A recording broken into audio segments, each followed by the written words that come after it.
Welcome बच्चों।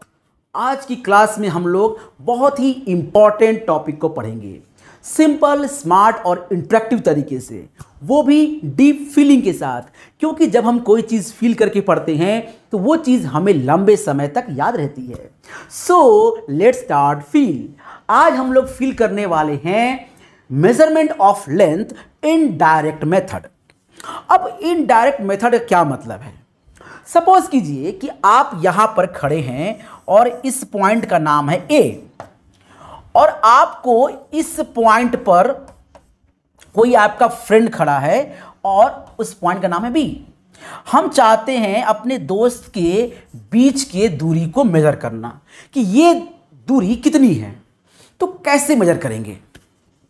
या तो आप पैरों से ही चलकर नाप सकते हैं कि कितनी कदम ये दूरी है, या फिर आप फीता से नाप सकते हैं, मीटर से नाप सकते हैं, रस्सी से नाप सकते हैं, लकड़ी से नाप सकते हैं, जैसे भी चाहे आप मेजर कर सकते हैं। लेकिन अगर आपको बिना वहां पर गए ही और लॉन्ग से लॉन्ग डिस्टेंसेस को मेजर करना हो तो कैसे करेंगे? और जब आपको यह भी ना पता हो कि जिसे आप मेजर करना चाहते हैं वो है क्या, तो तब कैसे मेजर करेंगे? यही है इस मेथड का कमाल, कॉल्ड इनडायरेक्ट मेथड। यहां हम बिना डेस्टिनेशन पे गए ही उस डेस्टिनेशन को मेजर कर सकते हैं। अब सोचिए, बिना जिसको मेजर करना चाहते हैं वहां पर बिना गए ही हम उसे कैसे मेजर कर सकते हैं? मतलब यहीं से खड़े खड़े बैठे बैठे ही हम दूर से दूर डिस्टेंसेस को, चाहे वो मून हो, सन हो या बहुत दूर का स्टार हो, कैसे मेजर कर लेते हैं? कैसे बता देते हैं कि ये स्टार इतनी दूर है? कैसे बता देते हैं कि हमारा सन 15 करोड़ किलोमीटर दूर है? किस चीज़ से नापा होगा हमने 15 करोड़ किलोमीटर? है ना कमाल का क्वेश्चन। 15 करोड़ किलोमीटर हम यहाँ से सन के डिस्टेंस को कैसे मेजर किए होंगे? क्या हम वहाँ गए होंगे? क्या इतना लंबा कोई मीटर होगा जिससे हमने नापा होगा? कैसे नापा होगा? तो इन सब सवाल का जवाब हम लोग आज ढूंढने वाले हैं कि बिना किसी ऑब्जेक्ट पर गए हुए, बिना इतना दूर के जो डिस्टेंस होते हैं उन पर बिना गए हुए हम कैसे डिस्टेंसेस को मेजर करते हैं। This is called a indirect method. देखिए, यहाँ पर हमारे पास कुछ डिवाइसेस हैं। पहला है लेज़र, दूसरा है सोनार और तीसरा है रडार। इन डिवाइसेस में एक खास तरह का टेक्नोलॉजी होती है जिस टेक्नोलॉजी का इस्तेमाल करके हम लॉन्ग से लॉन्ग डिस्टेंसेस को भी मेजर कर लेते हैं। तो पहले हम उस टेक्नोलॉजी का मतलब समझते हैं कि आखिर प्रिंसिपल क्या है, किस प्रिंसिपल पर ये सारे डिवाइसेस काम करते हैं और किस प्रिंसिपल से हम इतने लंबे से लंबे डिस्टेंसेस को बिना वहाँ पर गए ही सॉल्व कर सकते हैं। तो ये बहुत ही कमाल का चीज़ है, इसे हम लोग मेजर करते हैं। देखिए, एक वर्ड सुना होगा आप लोगों ने, इको। क्या होता है इको? इको सभी ने इको को फील किया होगा जब आप घर में अकेले होंगे और कमरा बिल्कुल खाली होगा।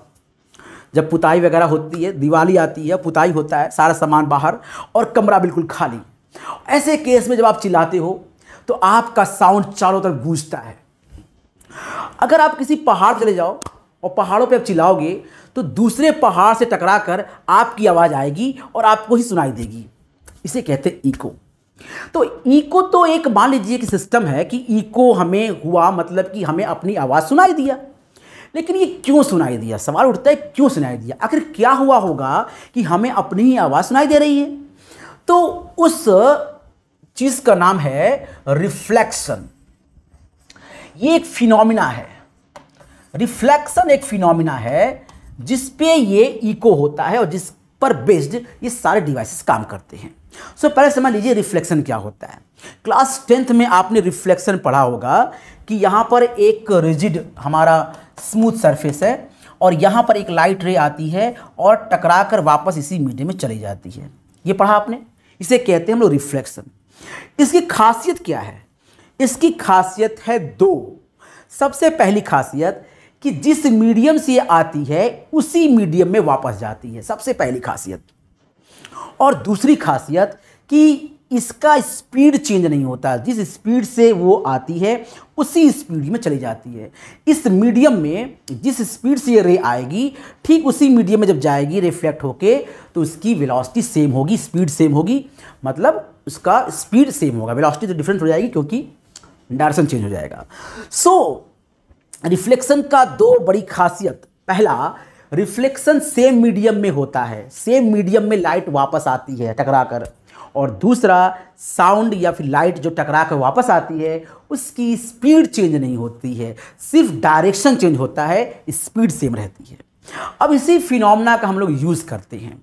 इको में साउंड का रिफ्लेक्शन होता है, जब आप इको सुनते हो, अपनी ही आवाज़ सुनते हो, तो वहाँ साउंड वेव जो है वो जाती है और पहाड़ से टकराकर या फिर घर की दीवार से टकराकर वापस आती है, रिफ्लेक्ट होके आती है और आपको अपनी ही आवाज़ सुनाई देती है और आप कहते हो आवाज़ गूंज रही है। गूंजने का मतलब क्या है? इको हो रही है। खैर, अब हम लोग बात करेंगे लेज़र रे के बारे में। देखिए लेज़र में क्या होता है, लेज़र को समझने की कोशिश करते हैं। लेज़र में आपने लेज़र रे देखा होगा, लेकिन आपके पास जो लेज़र रे होती है वो पावरफुल नहीं होती है, बहुत ही कम पावर की होती है। हम बात कर रहे हैं पावरफुल लेज़र रे की। लेज़र रे में जो रे होता है वो मोनोक्रोमेटिक होता है। मोनोक्रोमेटिक का मतलब होता है सिंगल कलर की रे होती है। जो वाइट लाइट होती है उसमें कई कलर्स के रे होते हैं। विबग्योर का नाम सुना होगा आपने, है ना, वॉयलेट सुना होगा आपने, इंडिगो सुना होगा, ग्रीन, येलो, ब्लू। लेकिन जब हम बात कर रहे हैं सिंगल कलर की, चले मान लीजिए हम बात करें ब्लू कलर की लाइट, तो सिंगल ब्लू कलर की लाइट निकलती है, उसे बोलते हैं मोनोक्रोमेटिक लाइट। ये यूज होता है लेज़र रे में। अब पावरफुल लेज़र लाइट हमने ले लिया और लेज़र लाइट को हमने मून पर प्रोजेक्ट कर दिया। अब सपोज कर लीजिए कि ये हमारा अर्थ है और ये हमारा मून। इस मून पर हमने लेज़र लाइट यहां पर प्रोजेक्ट कर दिया। लेज़र लाइट की क्या है खासियत? लेज़र लाइट सब में मोनोक्रोमेटिक लाइट यूज होती है, पहली बात। दूसरी बात, जो लाइट होती है उसकी स्पीड होती है 3 × 10⁸ मीटर पर सेकेंड। ये होती है स्पीड ऑफ लाइट जो कि लेज़र रे में यूज होती है। दूसरी इंपॉर्टेंट बात क्या कि जो लेज़र लाइट होती है ये एक डायरेक्शन में होती है, ये स्प्रेड नहीं होती है। आप अगर टॉर्च की लाइट जलाओगे या बल्ब की लाइट तो वो स्प्रेड हो जाती है, लेकिन लेज़र रे में जो लाइट होती है, रे होती है, वो सीधा जूम से निकलती है बुलेट की तरह से। तो लेज़र लाइट की खासियत क्या होती है? पहले तो मोनोक्रोमेटिक लाइट होती है और दूसरा उसकी स्पीड 3 × 10⁸ मीटर पर सेकेंड होती है, लाइट की स्पीड के बराबर। और तीसरा, उस लाइट का डायरेक्शन होता है यूनि डायरेक्शन, मतलब एक डायरेक्शन में। तो अब ये लाइट रे यहां से यहां तक गई। अब मुझे ये नहीं पता है कि इसके बीच का डिस्टेंस कितना है, हमें कुछ नहीं पता। अब ये लाइट वापस आई, जब वापस आई तो मुझे ये लाइट ठीक मान लेते हैं 2 सेकंड के बाद हमें मिली। ठीक है, ये लाइट हमें 2 सेकंड के बाद मिली। तो अब हम निकालना चाहते हैं कि इसका डिस्टेंस कितना है इन दोनों के बीच। तो आप जानते हो एक formula, distance is equal to speed into time, speed into time. तो आप कहते हो S is equal to UT।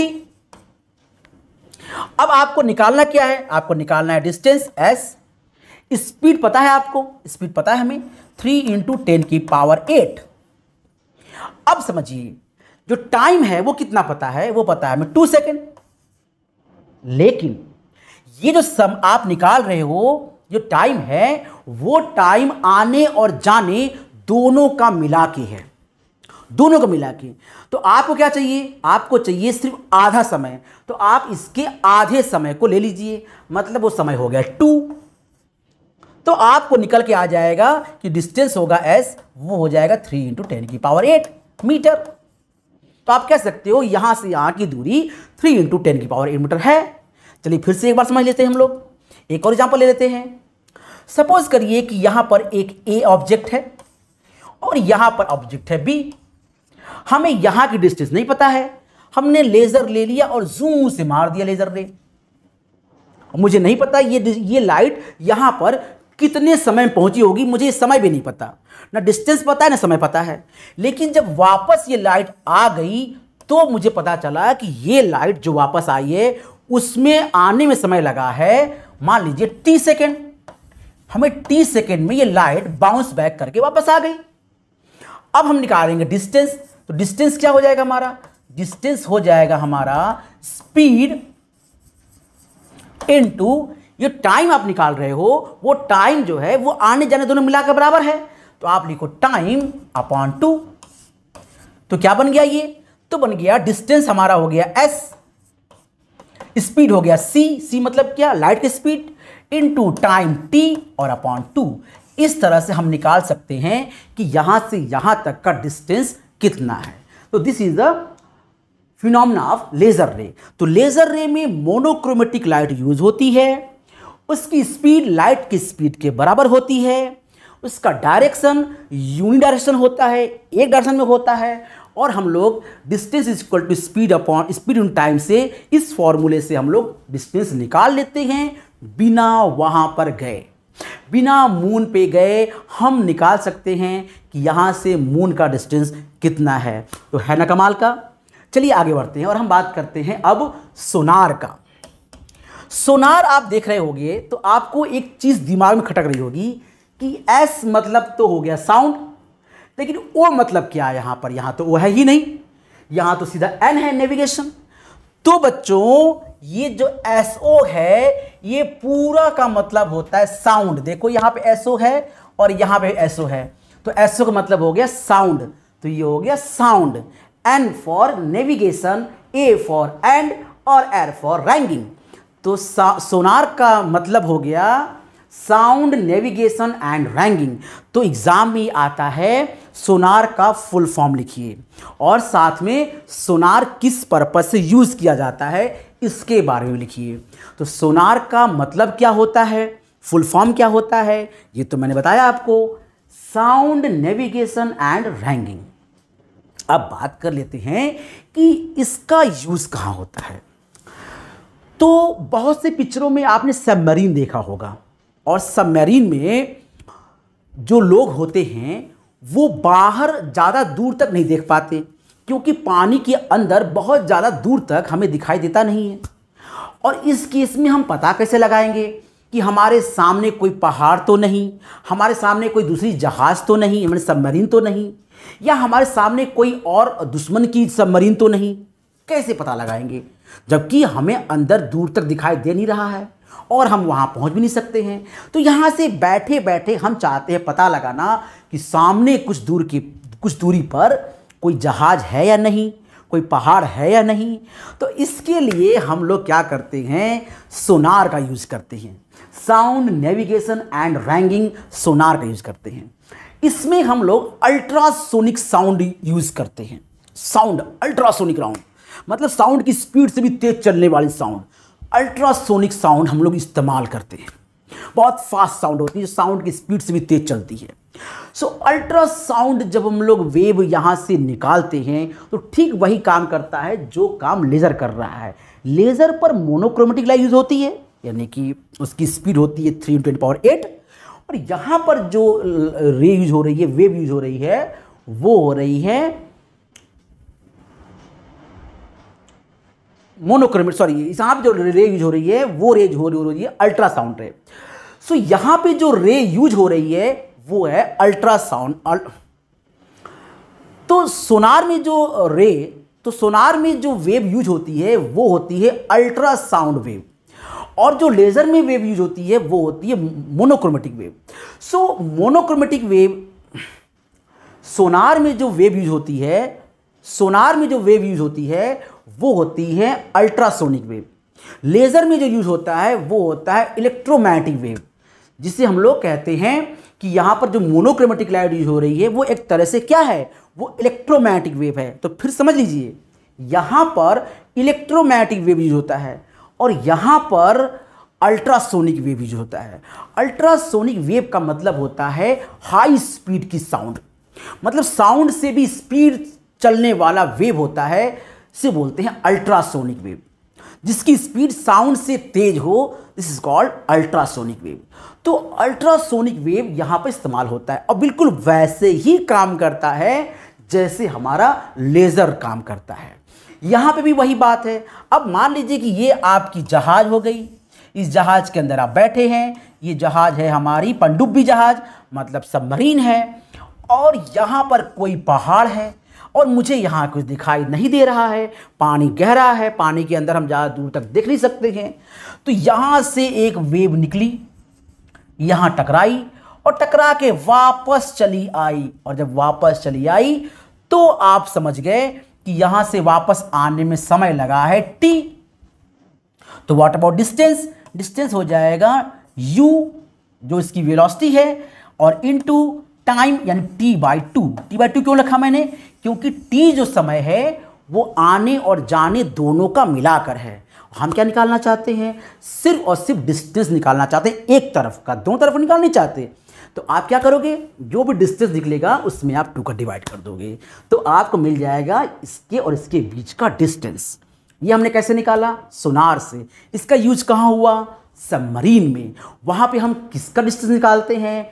Rocks का, यानी पहाड़ों का, चट्टानों का। भाई देखो, समुद्र के अंदर ही बहुत चट्टान होते हैं, समुद्र के अंदर बहुत बड़े बड़े पहाड़ होते हैं, तो उन पहाड़ों का डिस्टेंस, चट्टानों का डिस्टेंस, या फिर कोई दुश्मन का जहाज आ रहा हो, कोई दूसरी सबमरीन आ रही हो, तो उसका पता भी हम सोनार से लगा देते हैं। तो सोनार एक डिवाइस है जो अल्ट्रासोनिक वेव पर काम करता है, और इसका प्रिंसिपल भी वही है, रिफ्लेक्शन ऑफ लाइट या फिर रिफ्लेक्शन ऑफ साउंड। तो इस तरह से हम लोग इसको मेजर कर लेते हैं। तो ये पनडुब्बी में लगता है। नाउ हम बात करते हैं रडार की। क्या होता है रडार? रडार भी बिल्कुल सोनार की तरह होता है, लेकिन रडार जो यूज होता है वो स्पेस के लिए यूज होता है, पानी के अंदर यूज नहीं होता है। रडार आपने देखा होगा एयरपोर्ट पे होता है, एयरपोर्ट पे रडार लगा होता है जो ये बताता है कि जो एरोप्लेन आ रही है वो कितनी स्पीड से आ रही है, कितनी दूर है। इन सब चीज़ों को रडार पकड़ लेता है।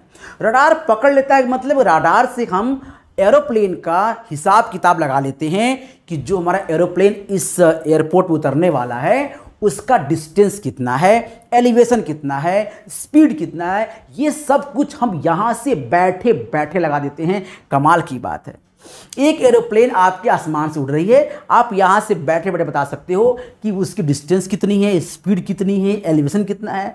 ये कमाल है रडार का। और रडार में भी जो हमारा इस्तेमाल होता है वेव, वो होता है रेडियो वेव, क्योंकि इसका नाम क्या है? Radio detection and ragging. तो ये रेडियो वेव पर काम करता है। लेज़र जो होता है इलेक्ट्रोमैग्नेटिक वेव पे काम करता है, सोनार काम करता है अल्ट्रासोनिक वेव पर, और ये काम करता है रेडियो वेव पर। तो रेडियो वेव यहाँ से निकलती है, सेम लाइक दैट। यहाँ से रेडियो वेव निकला और जाकर टकराया एरोप्लेन से, और एरोप्लेन से टकराकर वापस आया, और हमने समझ लिया कि एरोप्लेन की डिस्टेंस यहाँ से कितनी है। और यहाँ भी जो रेडियो वेव होती है उसकी भी स्पीड होती है सेम 3 × 10⁸ मीटर पर सेकेंड। यहाँ भी जो सी होता है वो होता है 3 × 10⁸ मीटर पर सेकेंड।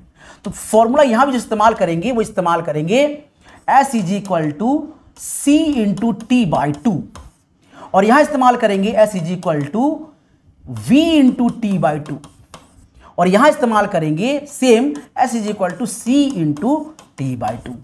तो आप देख लो बच्चों, कितनी आसानी से हम लोगों ने इसे सॉल्व कर लिया। सो लेज़र हो या सोनार हो या रडार हो, हम तीनों की मदद से डिस्टिंक्ट ऑब्जेक्ट जो बहुत दूर होते हैं उन ऑब्जेक्ट के डिस्टेंस को मेजर कर लेते हैं। रडार से रेडियो वेव निकलती है, और ये रेडियो वेव स्पेस में चारों तरफ फैल जाती है। रास्ते में अगर कोई ऑब्जेक्ट आता है, चाहे वो एरोप्लेन हो या कोई और फाइटर विमान हो, अगर ये रास्ते में आता है तो वो रेत टकरा कर वापस आती है और बता देती है कि रास्ते में मेरे कोई आया, और वो कितनी दूरी पर है ये भी वो बता देती है। तो कितना आसान टेक्नोलॉजी है, कितना इंटरेस्टिंग टेक्नोलॉजी है कि आप बैठे बैठे बता देते हो कि आपसे दूर, बहुत दूर अगर कोई व्यक्ति है या कोई चीज़ है तो उसकी स्पीड कितनी है, वो एक्चुअली आपसे कितनी दूर पे है। तो ये सारा मेथड बोलते हैं इनडायरेक्ट मेथड से हमने मेजर किया है। अब एक आखिरी मेथड भी देख लेते हैं, to find height of a distance object by triangular method. अब हम चाहते हैं इस बिल्डिंग यानी सीबी बिल्डिंग है, इस बिल्डिंग की हाइट जानना चाहते हैं बिना बिल्डिंग पे चढ़े हुए। हम बिल्डिंग पे चढ़ नहीं सकते इतनी हाइट तक, लेकिन फिर भी हम इस बिल्डिंग की हाइट बता सकते हैं। कैसे बताएंगे? देखिए, इलेक्ट्रोमैग्नेटिक वेव का यूज करेंगे नहीं, क्योंकि इसकी स्पीड बहुत ज़्यादा होती है, बहुत कम समय लगेगा, आप समय मेजर नहीं कर पाएंगे कितने कम समय में वापस आ गया वो, तो इसका इस्तेमाल तो हम कर नहीं सकते। अब कैसे करेंगे मेजर? इस बिल्डिंग की हाइट मेजर करना है हमें, और हमें नहीं पता है कि इस बिल्डिंग की हाइट कितनी है। तो आप एक काम करिए, आप यहाँ से कुछ दूर चलिए और इसको मेजर करिए, और ये मान लेते हैं ये x डिस्टेंस है, यहाँ पर आप आ गए। आप भले ही हाइट मेजर नहीं कर सकते, लेकिन ये तो मेजर कर सकते हैं ना कि यहाँ से यहाँ तक डिस्टेंस कितनी है। आपने मेजर कर लिया, वो डिस्टेंस x है। अब आपने उस बिल्डिंग को ऐसे देखा ऊपर, जैसे ऐसे आप देखोगे तो आपकी आंख से एक एंगल बनेगी, जिसे बोलते हैं एंगल ऑफ एलिवेशन। क्लास 10 पढ़ा होगा आपने। तो आप यहाँ से बैठकर इस बिल्डिंग को ऐसे देखते हो, इस एंगल से ऐसे, वो एंगल मान लो थीटा है, तो आप आराम से लगा सकते हो tan theta. What about tan theta? तो tan थीटा हो जाएगा हमारा BC अपॉन AC। BC कितना है? H, और AC कितना है? X। तो आप बता सकते हो जो H हो जाएगा वो हो जाएगा tan थीटा इंटू X। अब एग्जाम्पल ले लो। चलो मान लेते हैं कि हमें ये नहीं पता, हमें ये पता है x की वैल्यू 100 मीटर, और थीटा मान लेते हैं 45 डिग्री। मतलब आप उस बिल्डिंग से 100 मीटर दूर आए, नाप लिया, और जब आपने इस बिल्डिंग को देखा तो वो बिल्डिंग का टॉप आपको 45 डिग्री एंगल पे दिखाई दे रहा था। सो आपने यूज किया formula. So what about h आ जाएगा tan थीटा मतलब tan 45 और इंटू x हो गया 100। सो h कितना आ जाएगा? ये हो जाएगा 1 इंटू 100। सो वैल्यू आ गई 100 मीटर। तो बहुत सिंपल, आप निकाल चुके हैं कि यहाँ से आप जहाँ पे खड़े हैं वहाँ से अगर आप इस बिल्डिंग को देखते हैं तो बिना इस बिल्डिंग को मेजर किए हुए इनडायरेक्ट मेथड से आप बता सकते हो इस बिल्डिंग की हाइट कितनी है।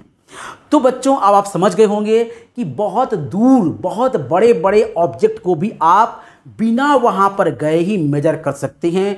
लाखों करोड़ों किलोमीटर दूर बड़े ऑब्जेक्ट को भी आप आसानी से मेजर कर सकते हैं इनडायरेक्ट मेथड से। तो है ना काफ़ी इंटरेस्टिंग एंड इम्पॉर्टेंट। तो बच्चों, आज की क्लास आपको कैसी लगी? अगर आपको ये क्लास अच्छी लगी हो तो आप इस चैनल पर बने रहिए, अपने दोस्तों से कहिए कि आप इस चैनल से जुड़िए। आपको क्लास 11th का कंप्लीट स्टडी और क्लास 12th का भी कंप्लीट स्टडी करने को मिलेगा।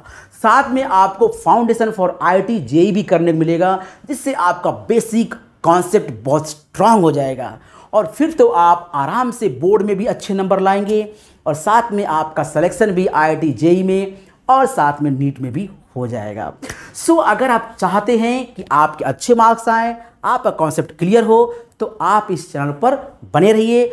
आपका सपोर्ट, आपका प्यार हमारे लिए बहुत ज़रूरी है। सो आज के लिए इतना ही।